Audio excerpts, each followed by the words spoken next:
¿Qué tal? Vamos a comenzar esta serie de vídeos resolviendo el examen de PAU de Canarias de junio del 2025 con el ejercicio del bloque de análisis, el ejercicio competencial, un ejercicio en el que nos planteaban una función con un cierto contexto y a partir de él nos pedían una serie de cosas que vamos a analizar ahora mismito. Bueno, debemos tener en cuenta en este tipo de ejercicios, primera cosa, que hay mucho texto, pero no nos debemos abrumar, no nos debemos dejar llevar por los agobios cuando vemos este tipo de problemas si vemos mucho texto, mucha información, porque la mayoría es paja. Al final, todos estos ejercicios, independientemente de la historia que te cuentan al principio, en este caso me habla de un hospital que está analizando un nuevo medicamento llamado Metabolics para tratar infecciones bacterianas. Lo importante es, primero, analizar el significado de las variables. Y me dicen que tenemos una función f de x que representa la concentración residual de ese fármaco en el plasma sanguíneo, medida en miligramos por litro. Y que además esa función depende del tiempo transcurrido x en horas desde su administración. Entonces, primera cosa que tenemos que hacer en este tipo de problemas es localizar y definir cuáles son las variables y en qué unidades se miden. Yo, para empezar, ya voy a ir anotando aquí que f de x es concentración de un fármaco en el plasma en miligramos por litro y que la x es el tiempo en horas. Esto parece una chorrada, pero es fundamental anotar cuáles son las variables, porque en cualquier momento a mí me van a decir: analiza qué pasa con esta variable cuando el dato de la otra valga o adopte tal valor. Entonces yo tengo que tener muy claro a qué corresponde cada una de ellas. Me cuenta que el estudio indica que el medicamento sigue dos fases diferenciadas: fase de absorción y fase de eliminación. Ahí lo único que está haciendo es describirme que, como la función que viene a continuación es una función definida a trozos, compuesta por dos trozos, cada uno de esos trozos es una de esas fases. O sea, a mí lo que me está queriendo decir es que a esta la vamos a llamar fase de absorción y a esta la vamos a llamar fase de eliminación. Pero nada más.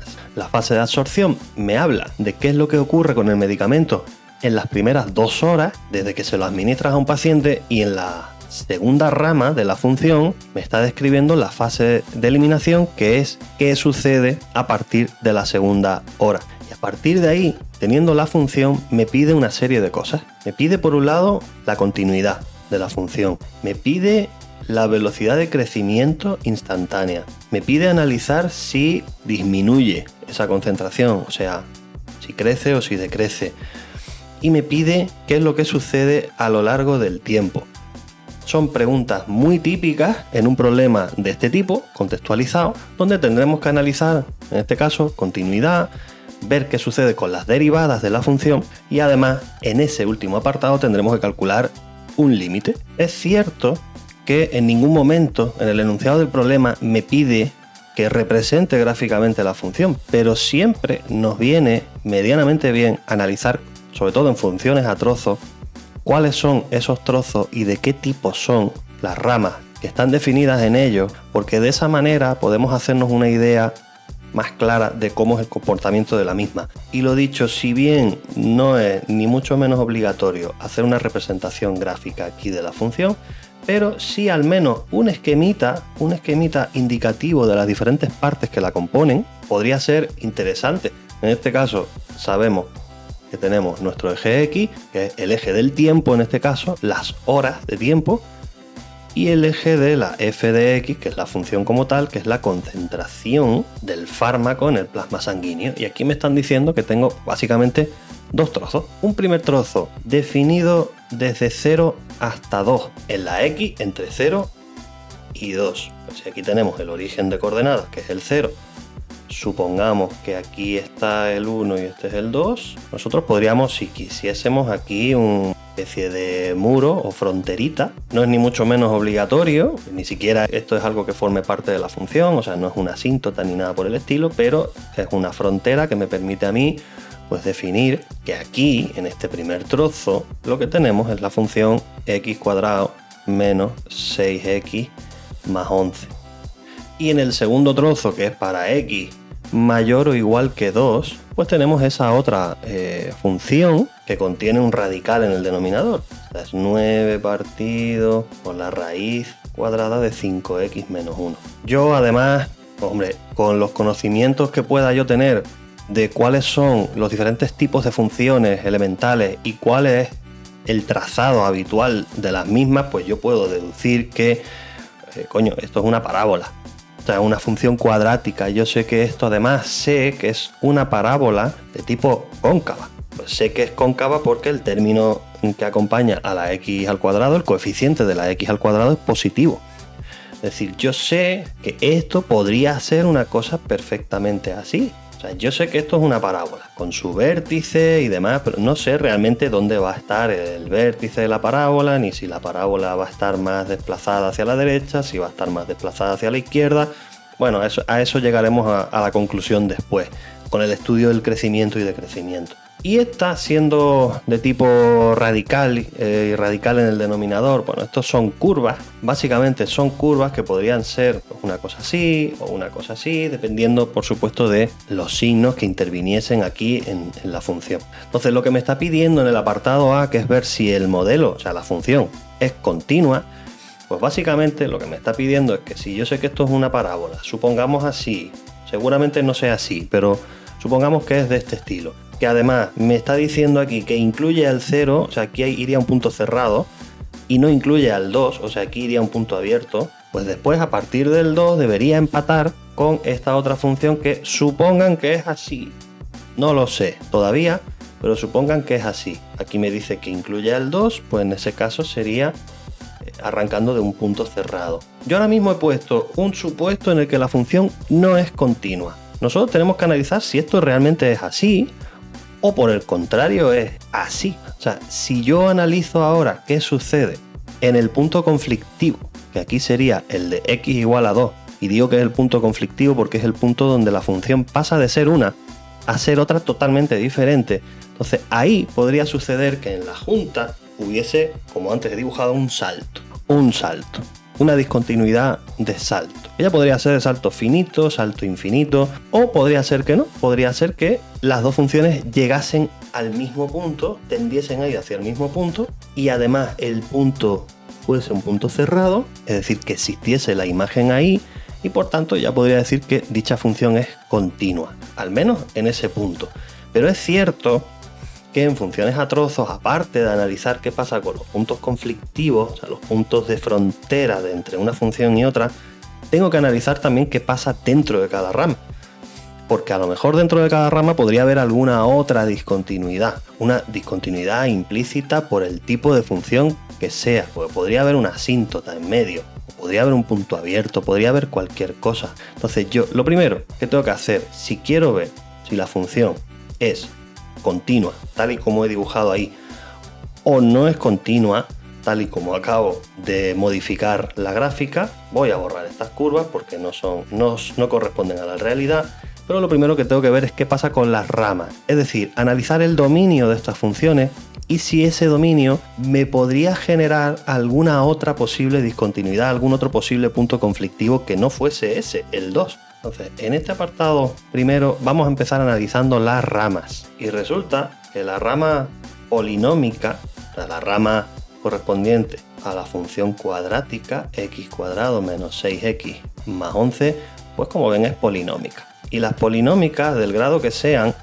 saben que su dominio es todo el conjunto de los números reales. Es decir, son funciones que son continuas por definición. Una parábola, en este caso porque la función cuadrática es una parábola es continua. Por tanto, ahí en ese tramo, en esa rama donde está definida esa parábola de entre 0 y 2, no hay ninguna discontinuidad, porque esta función es continua en todo el intervalo donde está definida. Sin embargo, la otra sí hay problemas. Podría existir un problema con el dominio de esta rama de la función, primero porque es una fracción, entonces tiene un carácter racional, y segundo porque tiene una raíz par, una raíz cuadrada en este caso. Y ustedes saben, o deberían saber a estas alturas, que para que una raíz cuadrada exista, el radicando, o sea, el contenido de dentro de la raíz, tiene que ser mayor Y en principio mayor o igual que 0 porque las raíces de 0 existen, pero las raíces negativas no, las raíces de radicandos negativos no existen. Por tanto, yo sé que esto tendría que ser mayor o igual que 0. Lo que pasa es que además, como la raíz está debajo, en un denominador, yo sé que un denominador tampoco puede valer 0. Por tanto, en este caso, cuando calculamos el dominio de una función con una raíz en la parte de abajo, no incluimos el 0 en la definición de esa pequeña inecuación que constituye radicando. Si yo despejo aquí, esto es una inecuación sencilla, pues llegamos a la conclusión de que x tiene que ser mayor que un quinto. Es decir, lo que me quiere decir es que esta función, sea cual sea su trazado, será una curva, será, no sé exactamente cómo será, pero sé que solamente existe a partir del punto x mayor que un quinto. Pero claro, un quinto es 0,2. 0,2 está por aquí. Este sería el punto un quinto. Es decir, si hubiese algún problema o algún punto conflictivo en esta función, estaría aquí. Lo que pasa es que este punto no pertenece al intervalo donde está la función. Así que en nuestro intervalo de 2 a infinito no existe ningún punto conflictivo, ninguna discontinuidad en la rama como tal. Decimos, la rama es continua en todo el intervalo donde está definido. Por tanto, estamos viendo que no existe ningún tipo de discontinuidad aquí, que no existe ningún tipo de discontinuidad aquí. Ahora es cuando sí toca analizar qué pasa ahí, en la frontera, en x igual a 2. Analizamos el punto x igual a 2. Cuando digo que analizamos, yo me estoy refiriendo a que tengo que calcular, por un lado, el límite por la izquierda del 2, límite cuando x tiende a 2 por la izquierda. Tendré que analizar el límite cuando x tiende a 2 por la derecha y tendré que analizar también qué sucede con la imagen de la función en el propio punto, en 2. Vale, entonces los límites, ¿qué hacemos con ellos? Pues los calculamos sustituyendo las x de la función por 2, pero en la función que corresponda. Quiero decir, si me pide el límite por la izquierda del 2, ¿qué función tengo a la izquierda del 2? Esta de aquí, la polinómica. Pues sustituyo ahí las x por 2. 2 al cuadrado menos 6 por 2 más 11, esto me da 4 menos 12 menos 8 más 11 es 3, me da 3, de acuerdo. Si ahora hago el límite por la derecha, pues sería sustituir las x en la función que tengo a la derecha del 2. Tan sencillo como eso. 9 partido la raíz de 5 por 2, 10 menos 1, 9. 9 partido raíz de 9. 9 partido 3 es 3 también. Pinta bien. Pinta que va a ser continua porque además la imagen de 2 que se calcula en la función donde se incluye el 2, que es la segunda rama, porque ven que aparece aquí el mayor o igual, pues tendremos que sustituir nuevamente aquí. Entonces coincide plenamente con lo que acabamos de hacer en el límite por la derecha. Vemos que todo, absolutamente todo coincide. Límites izquierda, derecha e imagen. Conclusión, tenemos que escribir, dado que el límite por la izquierda de la función coincide con el límite por la derecha de la función, y esto ya, solamente estas dos condiciones implican que existe límite en ese punto, que es una condición necesaria para que dicha función sea continua, pero si además coincide con la imagen de la función en el punto, o sea, esta imagen existe y coincide con el límite, pues sabemos que la función es continua en este punto, en x igual a 2. F es continua en x igual a 2. Y como ya hemos visto que era continua en las ramas por separado, y también ya hemos visto que era continua en el único conflictivo que había, yo ya puedo llegar a la conclusión de que f es continua en todo su dominio. Cuidado, no podemos poner aquí continua en todo el conjunto de los números reales porque no es verdad, porque la función empieza en 0.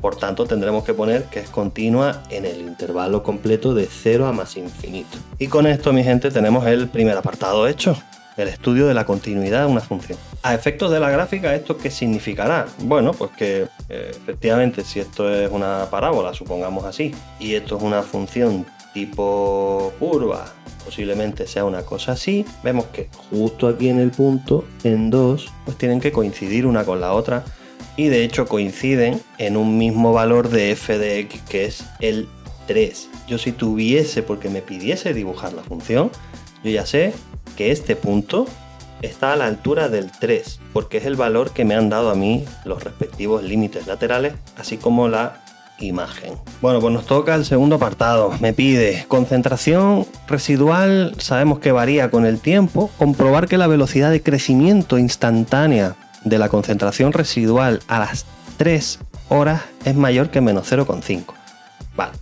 En cualquier función, de cualquier tipo, signifique lo que signifique prácticamente, lo que nosotros vamos a analizar cuando me pida la velocidad de crecimiento instantánea es la derivada en un punto en particular.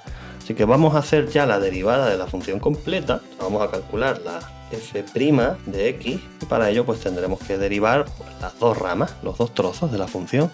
Derivada la primera, la de la función polinómica, es sencilla, es 2x menos 6 si x está comprendida entre 0 y 2. Y la otra, la que contiene la fracción con el radical, recuerden que ahí hay que aplicar la reglita de la derivada de un cociente. Ya saben, derivada de la primera por segunda sin derivar, menos primera sin derivar por derivada de la segunda, partido por la segunda al cuadrado. No se olviden de esta regla.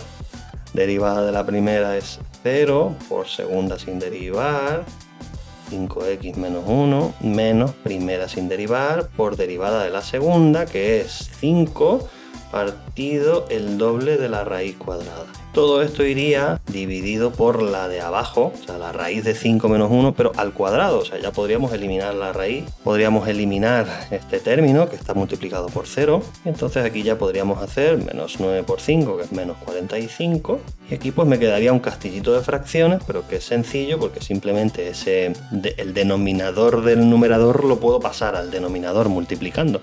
O sea que en realidad esto me quedaría como menos 45 partido 5x menos 1 por 2 y por la raíz de 5x menos 1. Vale, pues la derivada es esta. Voy a eliminar el procedimiento para que quede más limpio y voy a poner simplemente el resultado en la definición de la función derivada a trozos. Esto es si x es mayor... En principio, recuerden que aquí en las derivadas los puntos conflictivos, los puntos como en nuestro caso el 2, donde la función pasaba de ser una a ser otra, no los incluimos. No los incluimos porque en principio nosotros no sabemos si la función es derivable. Tampoco me lo ha pedido. Como no sabemos si la función es derivable o no en este punto, pues no podemos incluir el 2 en la definición de la derivada. Al menos no a priori. Entonces, ¿qué pasa? Que claro, me están pidiendo que yo calcule la velocidad de crecimiento a las 3 horas. Es decir, me están pidiendo la derivada en un punto concreto, el cual lo vamos a calcular con esta función, sustituyendo en la derivada la x por 3, pero en este trozo porque es el que manda cuando la x es mayor que 2, y en nuestro caso la x es 3.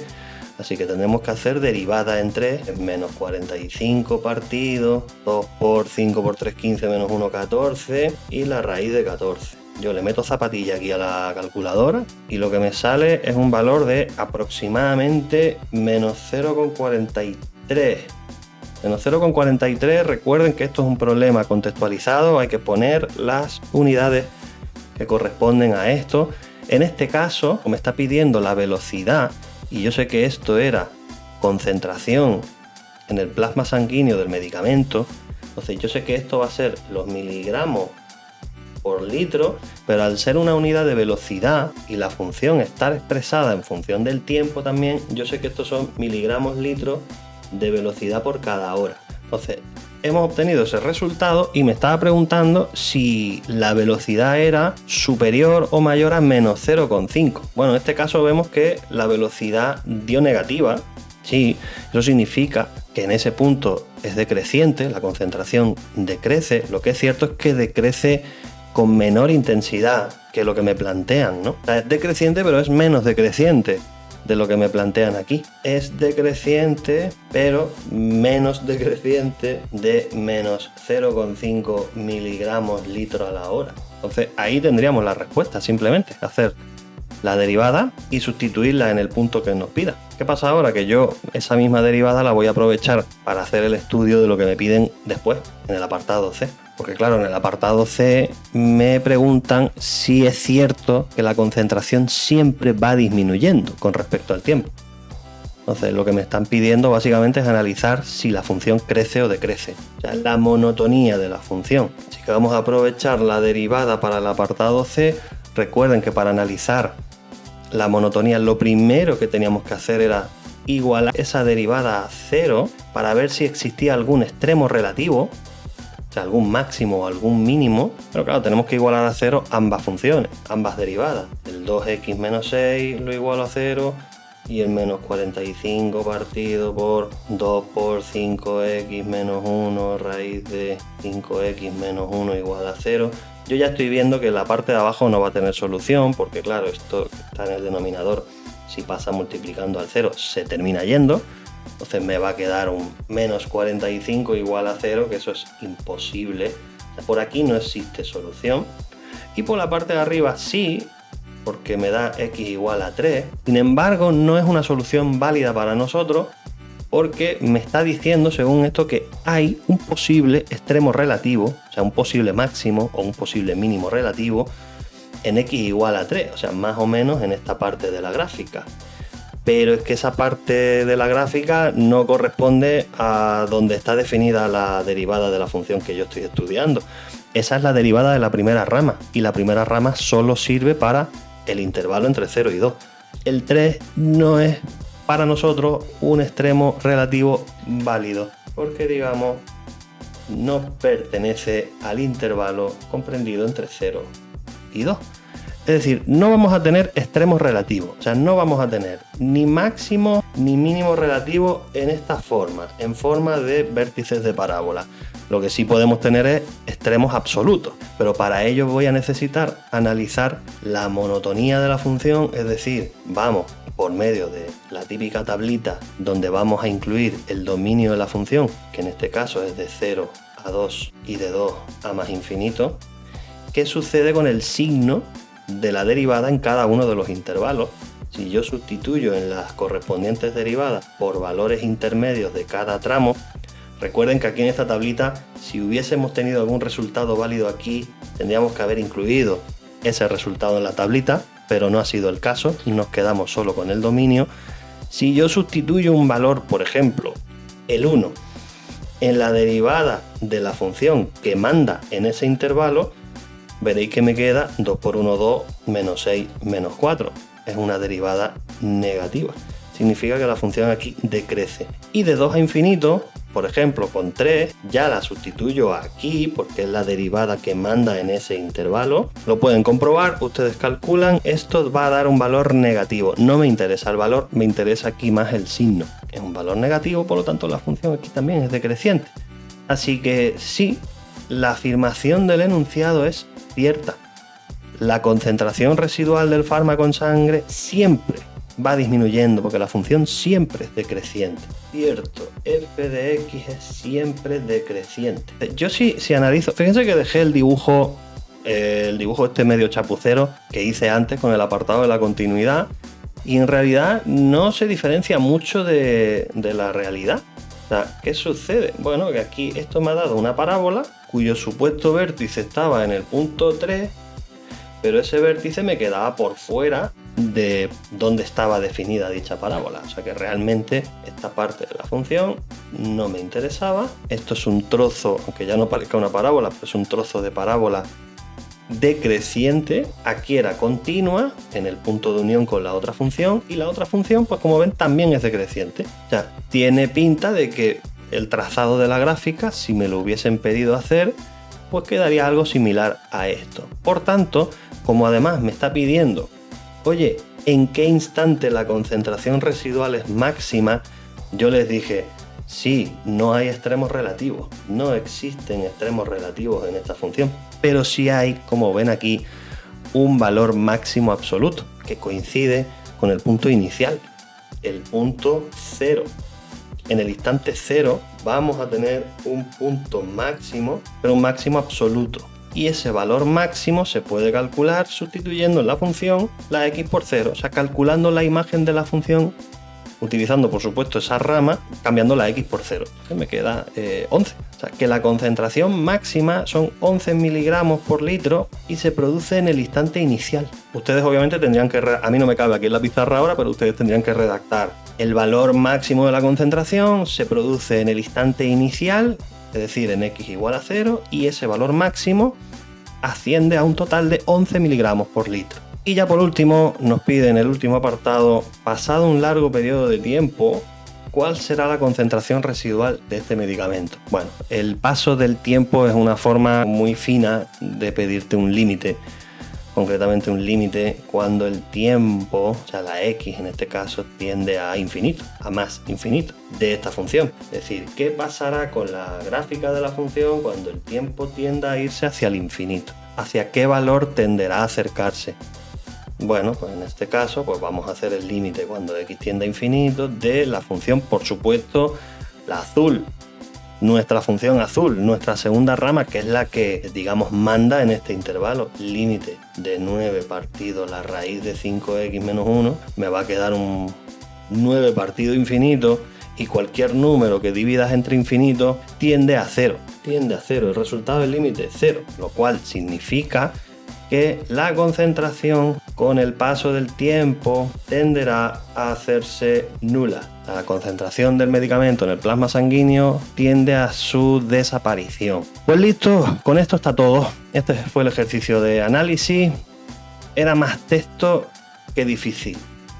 Tenía más texto de la dificultad que luego entrañaba. Fíjense que no me ha pedido nada acerca de integrales, no me ha pedido nada de rectas tangentes y normales a la curva. El límite era bastante sencillito, no había ni siquiera que hacer ni un L'Hopital siquiera, no había ningún parámetro en la función. O sea, realmente el ejercicio, analizándolo bien, era medio regalado. Pero bueno, analizaremos el resto de ejercicios del examen, a ver qué tal, en próximos vídeos. Un saludo.